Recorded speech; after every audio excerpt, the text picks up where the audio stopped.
Hello everybody, my name is Daniel and today I'll be reviewing the game Sekiro: Shadows Die Twice. We played it, so you could see if you should too, and it's kinda good. Just kidding, it's fucking awesome. Let me start by welcoming you to Parrying the Game, where you parry, stab and parry a bit more for good measure. Okay, so Sekiro is one of those games where you think, you know what you're going into, and then you get your shit kicked into oblivion. But hey, it's a FromSoft game, so you should have known. Yeah, you're right, but you're also wrong. Visually, it doesn't stray too far away from what we've seen before in a FromSoft game. But typically we've seen a more medieval or European vibe. In Sekiro, the palette hasn't changed much, but they definitely use the tools in a right way. A big upgrade from the past titles. And no, I don't just mean the usual washed out grey and brown. It's actually way more than what Dark Souls 3 is actually tried to do with the colors, and it showed it in such a beautiful way throughout the whole game. But actually where this game stands out from the developers' past titles though, can be found in its core mechanics on how both movement through areas function and how combat has been changed to better fit the feel of a master with his skills at sword fighting. And yeah, you're given a prosthetic tool that changes everything that we thought we knew about movement in past titles from this developer, but god damn it, the sword fighting, it's so fucking awesome. Speaking of, posture is the biggest change in my opinion.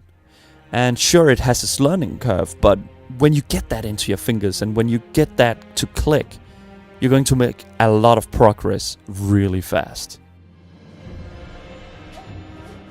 I'm not even going to make a case on the ambience of the masterpiece that is the soundtrack in this game. I mean, where would you even begin with this?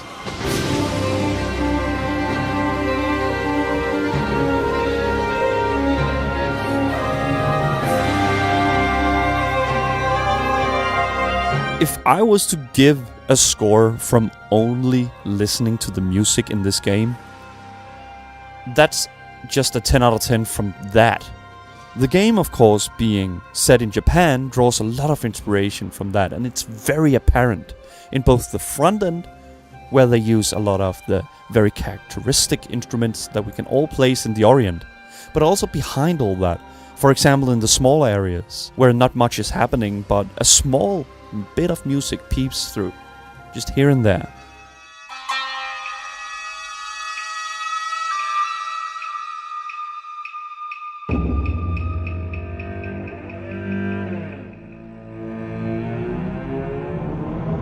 Very nice. Now another thing that Sekiro has going for it is its voice acting. And let me just make this very clear to you. I do not have the faintest clue to what makes a voice actor good or bad. But what I look for in a voice is the weight of this character it is attempting to portray.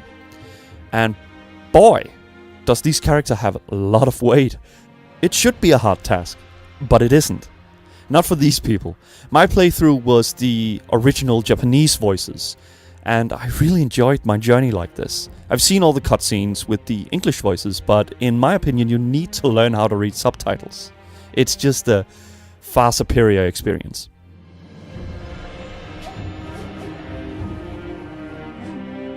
The last enormous argument for this masterpiece is the story. And yes, I do actually believe that this is a masterpiece of a game. And everybody who says differently is an edgy keyboard warrior who just seeks to argue to fill his or her unfillable void of an ego. And of course to stand out in the angry yelling anthill that is the internet. Anyways, the story. Fuck. I'm not going to go through it. There's videos on YouTube for that. But all I'm going to say is that I like how they brought everything a bit more up front this time. I played all the past Dark Souls games, and to be honest, I had no clue why my character in those games were important. And to be quite honest with you, I did not care. Not at all. But in this game, I feel the damage that the protagonist endures. I feel his will to honor this code, and I want to help him seek his way through the land of Ashina. We are definitely given more, but this is a From Software game, so Of course, there's a lot more that spans deeper than other games. And yeah, I'm looking at you, Mario Party. What the fuck? Do you want another rescue mission? Does Peach even have a say in this? Maybe there's more to Mario Party than I first thought. Oh, and Sekiro is 10 out of 10. Easy. See you guys!